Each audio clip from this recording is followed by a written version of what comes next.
أغلب ذكرياتي عن مشاوير الصيف هي بغابات وجبال سوريا.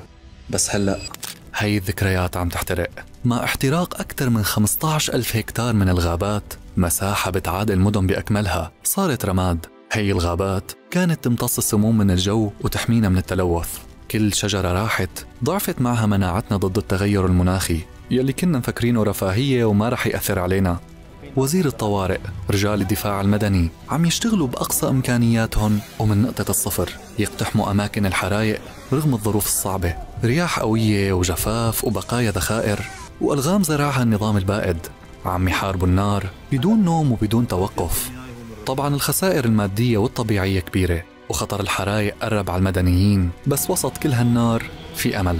هذا الخير المتجذر بقلب السوريين يلي بتجمعهم الآلام والآمال، لهفتهم من كل المحافظات، منظمات ومدنيين من كل الأطياف.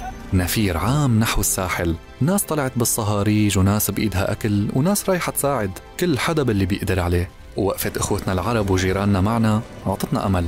الترابط المجتمعي اللي عم نشوفه اليوم لازم يخلي الحرايق نقطة تحول بعد ما تنتهي، ويذكرنا أنه وقفتنا مع بعض هي خيارنا الوحيد لنقدر نبني هالبلد. واللي لازم نعرفه أنه التغير المناخي مو مجرد كلام. عم نلاحظ كيف درجات الحرارة عم ترتفع كل سنة، والأمطار عم تقل والرياح عم تقوى، وهالشي عم بيخلي سوريا فريسة للنار. لهيك لازم نحمي غاباتنا، نعيد التشجير، نوفر استهلاك المي، ونعلم الجيل الجديد إنه الغابة مو بس منظر، الغابة حياة.